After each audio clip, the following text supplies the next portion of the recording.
Hello friend, welcome to Sunny educational technical. तो चलिए आज हम बताते हैं आपको कि कैसे किसी भी फ़ोन को, आपके पास कोई भी फ़ोन डेड कंडीशन में आता है तो उसको रिपेयरिंग आप कैसे स्टार्ट करते हैं। उस चीज़ को हम जब पढ़ते हैं तो उसको हम कभी कभी हम लोग कहीं पे देखे होंगे डेड मोबाइल बूट सीक्वेंस भी बोलते हैं। यानी कि आपके पास कोई डेड फ़ोन आता है, यानी कि ख़राब फ़ोन आता है, एकदम कम्प्लीटली ख़राब फ़ोन आता है, तो उसको कहाँ से हमको स्टार्ट करना चाहिए रिपेयरिंग प्रोसेस। यानी कि बैटरी टर्मिनल से स्टार्ट करना चाहिए, यूएसबी से स्टार्ट करना चाहिए।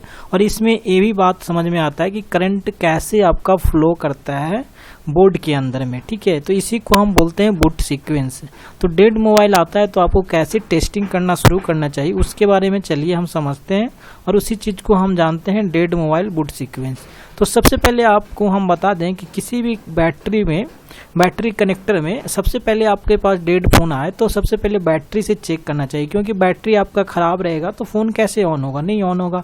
तो सबसे पहले बैटरी को चेक करने का कंडीशन क्या है, आपका बैटरी का फ़ोन में 3.8 वोल्ट का सप्लाई होना चाहिए। आपका बैटरी कनेक्टर के अंदर, आपका बैटरी टर्मिनल पे आप चेक कीजिएगा तो 3.7 वोल्ट का सप्लाई आपको मिलना चाहिए, 3.8 वोल्ट मिलना चाहिए। तो आपका बैटरी ओके। अदरवाइज आपका बैटरी खराब है, बैटरी को हटा दें। और एक प्रोसेस होता है जिसको बोलते हैं हम लोग बूट टेबल के कोड यहाँ पे लगाया जाता है, उससे हम यहाँ से स्टार्ट कर सकते हैं। यहाँ पे डीसी सप्लाई से पावर देके कनेक्टर पे आप चेक कर सकते हैं।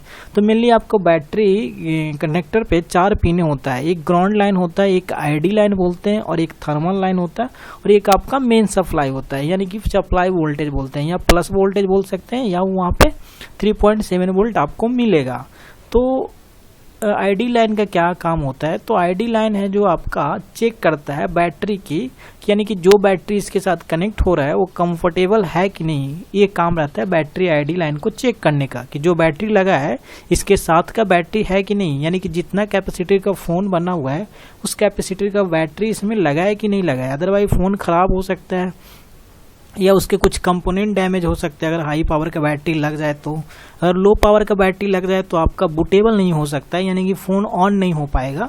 तो वो सब चीज़ों को चेक करता है आईडी लाइन। थर्मल लाइन का काम क्या होता है कि देखिए आजकल के जो फ़ोने आते हैं उसमें बैटरी क्या होता है, सील्ड होता है।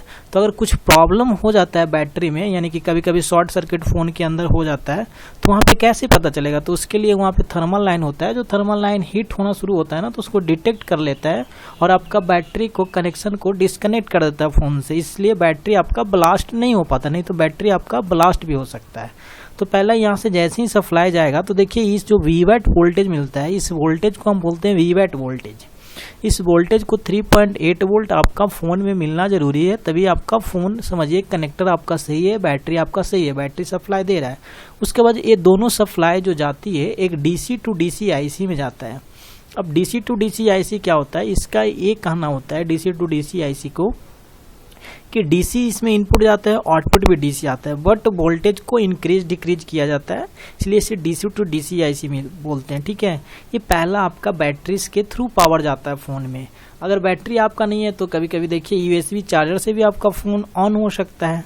तो उसके लिए देखिए एक वहाँ से सप्लाई आता है, उसको हम बोलते हैं, यहाँ से देखिए ऊपर से एक सप्लाई आता है, यहाँ से एक सप्लाई आता है, यहाँ से आता है। तो ये देखिए यूएसबी लाइन है आपका, यहाँ से जो सप्लाई आता है वो आपका कहाँ कहाँ कनेक्ट होता है।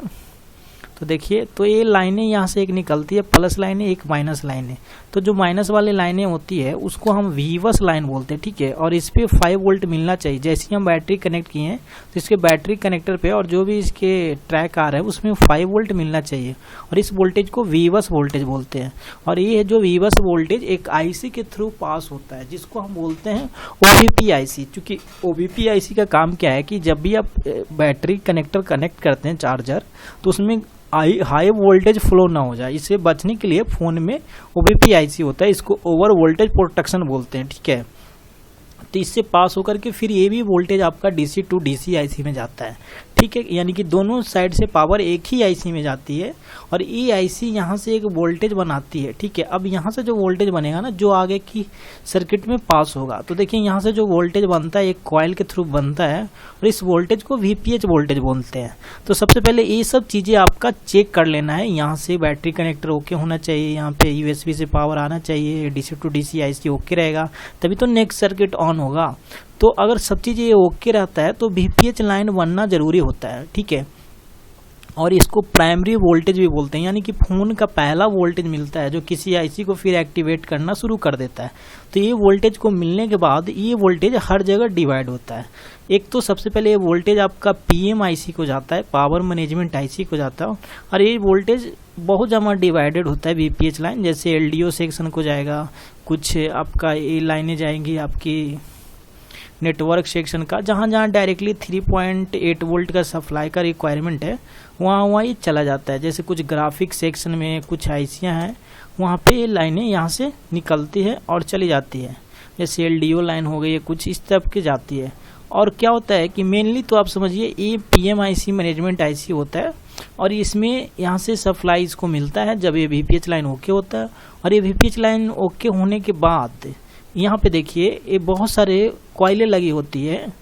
कैसे आप PM आईसी को फाइंड आउट कीजिएगा, तो PM आईसी के आसपास बहुत सारा कॉइलें लगी होती है, 5 से 7 कॉइलें आपको मिल जाएगी।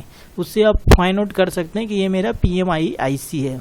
अगर कॉइल क्या होता है तो इसको जानने के लिए आप मेरे प्रीवियस वीडियो में देख सकते हैं, वहाँ पे बताया हुआ है इसको कैसे मेजर किया जाता है।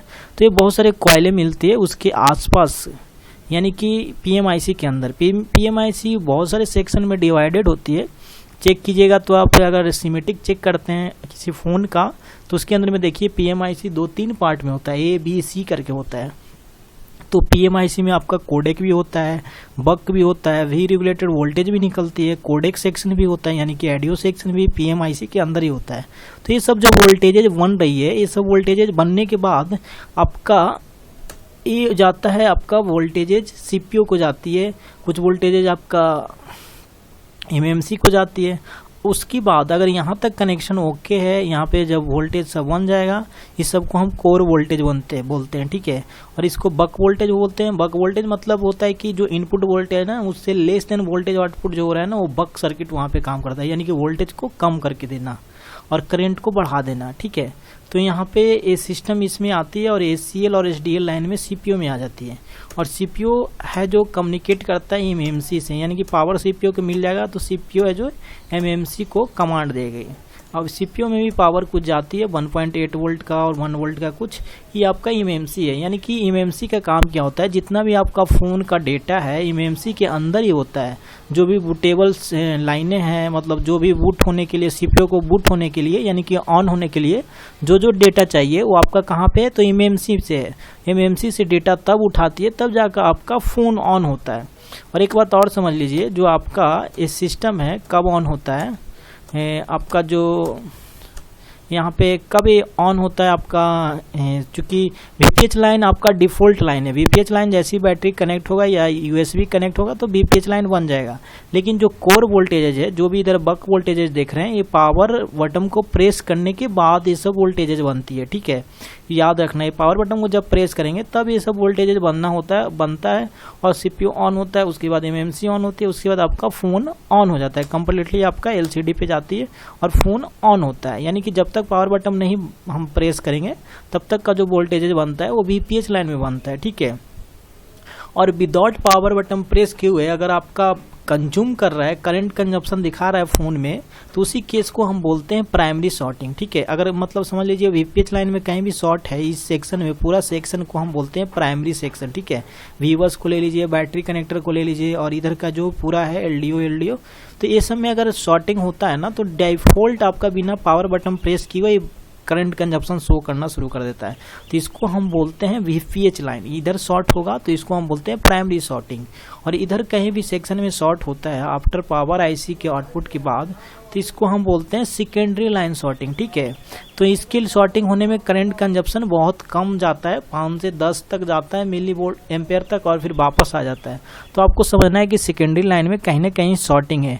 अगर करंट कंजप्शन आपका 400 के आसपास चला जाता है फिर वापस 0 पे आ जाता है, तो आपको समझना है कि MMC में प्रॉब्लम है, क्योंकि CPU को भी करंट मिला, CPU भी करंट को कंज्यूम किया और उसके बाद फिर वापस 0 पे आ गया। चूँकि क्या हुआ कि MMC ने डेटा उसको दिया ही नहीं तो CPU ऑन नहीं हो पाया। तो ये थोड़ा सा बेसिक नॉलेज है कि बूट सीक्वेंस कैसे फ़ोन का काम करता है, कैसे कैसे फ़ोन ऑन होता है। आई होप आपको क्लियर आ गया होगा। ये 10 मिनट का वीडियो काफ़ी बड़ा ना हो, इसलिए छोटा सा वीडियो बनाने की कोशिश की है। नेक्स्ट वीडियो में और डिटेल पे हम चलेंगे। अगर वीडियो मेरा पसंद आए तो चैनल को लाइक करें और सब्सक्राइब करें। तब तक के लिए धन्यवाद। Thank you.